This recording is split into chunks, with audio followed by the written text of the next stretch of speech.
스탕달 증후군 혹시 아세요? 스탕달이라고 유명한 작가 아시죠? 적과 흑인가요? 그 책을 쓴 유명한 작가인데 이분이 피렌체에서 그만 혼절 가까이 쓰러지는 일이 생깁니다. 왜 그랬을까요? 너무 아름다워서.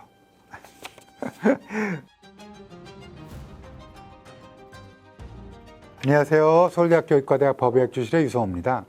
오늘은 특별한 프랑스 책을 소개시켜 드릴게요. 프랑스 책은 항상 작가님의 이름이 너무 멋있어요. 로랑스 드빌레르, 이 철학자가 지은 삶은 여전히 빛난다 라는 책을 소개시켜 드리려고 합니다. 제가 이거 읽으면서 접은 게 굉장히 많은데요.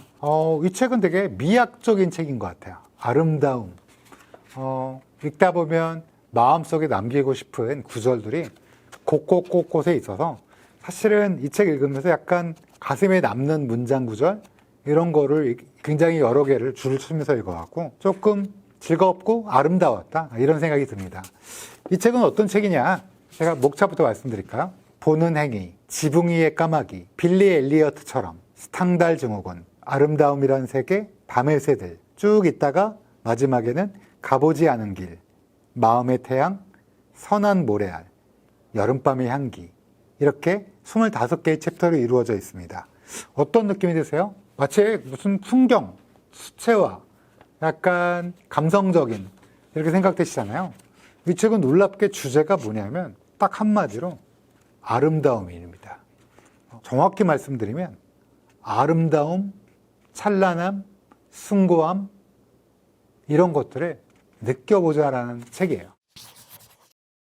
첫 번째 장에 보는 행위부터 시작해서 이 아름다움이 무엇인가, 그리고 최근에 아름다움을 보고 찬란함을 느꼈던 적이 있는가 계속 되묻고 있습니다. 여러분 혹시 언제 아름답다 아니면 찬란하다 뭐 이런 걸 느끼신 적이 있나요? 저는 초등학교 5학년 때, 저는 이제 국민학교를 다녔으니까 국민학교 5학년 때 어떤 여학생이 있었는데 그 여학생을 약간 짝사랑했었나 봐요. 근데 이제 어느 날 목공소에 가서 뭐 붙이고 뭐 본드로 하고 막 이런 게 필요해서 목공소를 갔는데 그 여학생이 저를 보고 방긋이 웃으면서 너도 이거 사러 왔냐고 하면서 이름을 불러줄 때가 무척이나 아름답다. 이런 아름다움이라는 거에 제가 느낀 첫 번째, 이거 뭐 옛날 얘기니까 저희 아내가 봐도 전혀 문제가 없으니까 걱정하지 마시고요. 그런 첫 번째 느낌, 찬란하다는 느낌. 그 다음에 또 느꼈던 거는 대학 때 후배들이랑, 남자 후배, 여자 후배들이랑 대성리라고 지금도 유명한가요? 그런 대성리에 가서 별이 진다네라는 노래가 있어요. 여행 스케치라는. 그 노래를 이제 제가 무척 부르고 싶은데 제가 음치인지라 제 후배가, 그 친구가 이제 별이 진다네를 같이 불렀던 대성리의 어느 가을밤? 근데 그때 하늘 보고 또 같이 있는 사람들 보면서 이 순간이 너무 아름답고 찬란하다는 생각을 했었어요. 이분은 그런 경험을 굉장히 중요하다고 얘기해요. 왜 제가 이렇게 많이 접었느냐?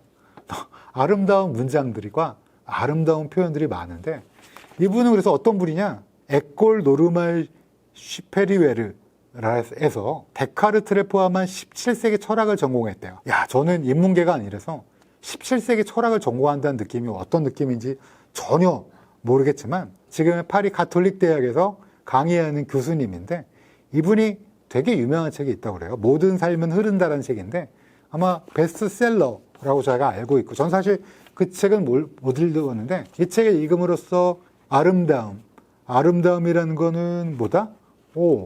굉장히 중요하구나. 그리고 이게 어떤 삶의 어떤 하나의 계기가 될 수 있겠구나 라는 생각을 이 책을 쭉 읽으면서 생각했습니다.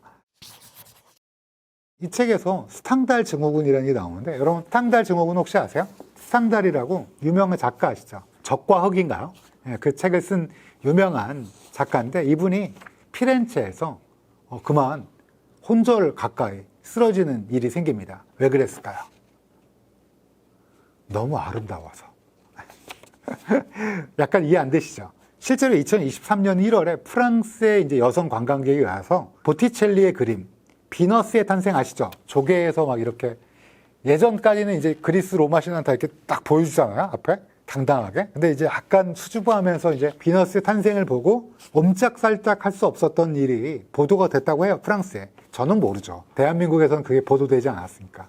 근데 스탕달 증후군은 알고 있었습니다. 그래서 그런 뭔가 예술에 압도되는 느낌 또는 아름다움에 압도되는 느낌을 스탕달 증후군이라고 하는데, 그래서 이분이 우리가 뭐 그렇게까지 되진 않는데 아름다움을 느낄 때의 감정은 열정적이다.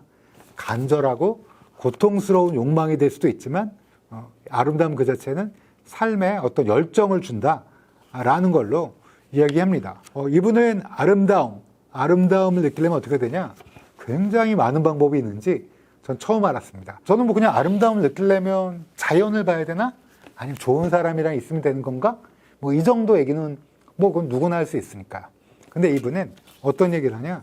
익숙한 거에서도 아름다움을 느낄 수 있다는 거야. 어쩌면 우리가 약간 잘 모르고 이해하지 못하고 그냥 넘길 수 있었는데 그 낯섦, 그리고 어쩌면 그 낯설기 때문에 생긴 꺼리낌, 가만히 목소리를 들어봐라 라는 조언도 하고 있습니다.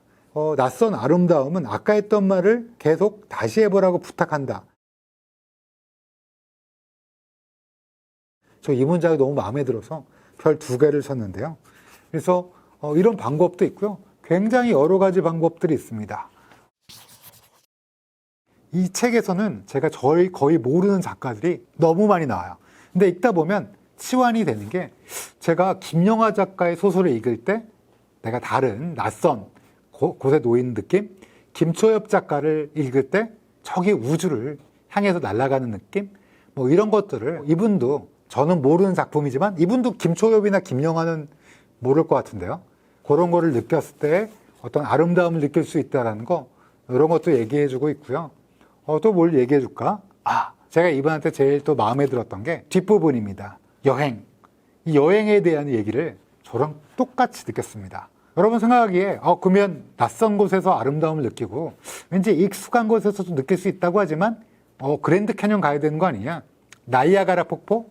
아니면 빅토리아 폭포? 이렇게 얘기할 수 있는데, 이분은 오히려 잠깐만, 이게 상상력이 실종된, 그리고 느림과 방랑의 거부인 오버 투어리즘, 투어를 하긴 하는데 이게 지나치게 인터넷이나 소셜 미디어나 유튜브가 발달되다 보니까 거기 안 가면 안 되는 걸로, 그래서 찍고 그 다음 장소는 어디예요?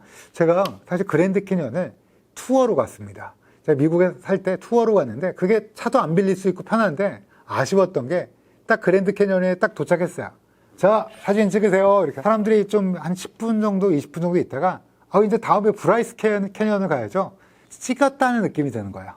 근데 제가 이후에도 몇 번이나, 물론 패키지 여행의 장점은 분명히 있는데, 하다 보니까 왜 여기서 조금 더 앉아서 보고 싶을 때가 있잖아요. 그래서 천천히 여기서 누워서 보고 싶을 때 그렇게 못하는 안타까운 게 좀 있더라고요. 그래서 여기서도 그래요. 아름다움을 느끼고 싶을 땐 여행을 하는 것도 참 좋지만 꼭 낯선 곳에 가야 되는 건 아니고, 우리가 늘 익숙한 거, 그리고 우리가 어쩌면 꺼렸던 거에서도 아름다움을 느낄 수 있고, 근데 여행을 간다면 상상력의 실종, 그리고 느림과 방랑이 전혀 없는 그런 오버 투어리즘보다는 내 자신이 뭔가 나를 비우고 내 자신이 그 안에 놓여있는 그런 곳에 좀 있게 하는 게 오히려 진정한 아름다움을 느낄 수 있지 않느냐. 여기 키워드는 아름다움이기 때문에. 그래서 이분이 바캉스라는 얘기를 해요. 여러분, 바캉스 요즘엔 잘 안 쓴다는데 제가 어렸을 땐 바캉스 그러면 그게 휴가였어요. 바캉스가 베이컨스, 영어로 읽으면, 원래 바캉스죠. 프랑스어로 읽으면 비어있음을 뜻한대요. 그러니까 나를 비우는 게 진정한 휴가인데, 우린 휴가 때 잠깐만, 내가 일본은 갔다 왔으니까 이번에는 동남아 아니면 어디를 찍고, 어디 로마와 저기 어디 스위스 갔다 로마 갔다가 저기 밀라노에서 들어와야지 막 이렇게 얘기하다 보면, 사실 이게 내가 진짜 아름다움과 경탄을 느끼기, 찬란함을 느끼기 위해서 또 이런 걸 통해서 내 인생을 좀 풍요롭게 하기 위해서 가는 건가? 아니면 남들이 가니까, 아니 밀라노 나만 안 가봤어? 내가 그때 밀라노 가봤잖아. 거기 좀 괜찮더라고. 이런 얘기 하려고 가는 건가? 그거에 대해서 약간 꼬집는다기보다는 좀 아쉽다. 이분은 약간 철학자라, 안 돼! 그런 거는 바보 같은 짓, 그렇게 얘기는 절대 안 하고요. 아쉽다. 그것도 좋은데, 우리가 경험에 집착해 점점 더 많은 돈을 쓰는 동안 세상은 신비로움을 잃었다. 그러나 아이러니하게도 우리가 여행을 통해 얻고자 하는 세상이 지닌 신비로움이다. 비밀처럼 해독이 필요한 메시지가 있다. 무언가 숨겨져 있다. 가서 찾자. 가면 미쳐보지 못한 것과 마주할 것이다. 어서 떠나자. 좀 나만의 어떤 아름다움을 찾는 여정? 이런 것들을 약간은 추천하고 있습니다. 패키지도 필요해요. 저도 이제 패키지가 때때로 너무 편하거든요. 왜냐하면 밥 주지, 데려가 주지, 여기가 포인트라고 가르쳐 주지, 너무 편한데, 근데 가끔은 제가 해외에서 있었던 것 중에 가장 기억에 남는 여행은 벨기에 겐트라는 도시가 있습니다. 겐트라는 도시에서 학회를 4일을 했는데 제가 일주일 동안 있었거든요. 근데 거기서는 다락방 같은 호텔에 방을 잡았고 그냥 학회 갔다가, 근데 학회가 또 일찍, 유럽 학회는 약간 일찍 끝내줘요. 천천히 돌고 그리고 이국적이니까 성도 2번이나 올라갔다 오고 막 느릿느릿, 낮에는 공부하고 저녁 때는 느릿느릿 산책하면서 종소리가 들려요 또. 그래서 그게 제일 기억에 남았어요. 남들한테 얘기했더니 무슨 겐트에서 일주일이나 있었냐 그러는데, 아니 학회가 거기서 오래 있었으니까. 근데 저는 되게 좋았다. 그래서 이분도 그 얘기 비슷한 걸 해요. 진정으로 보려면 어딘가를 방문하지 않는 것부터 시작해야 한다.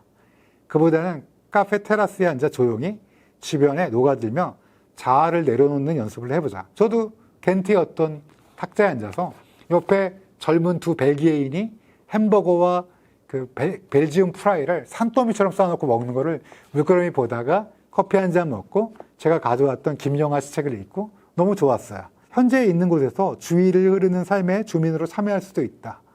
공간을 그냥 지나치지 않고 가득 채우면 희한하게도 그 어느 때보다도 우리가 존재하는 것 같은 기분이 든다. 정말 그랬습니다.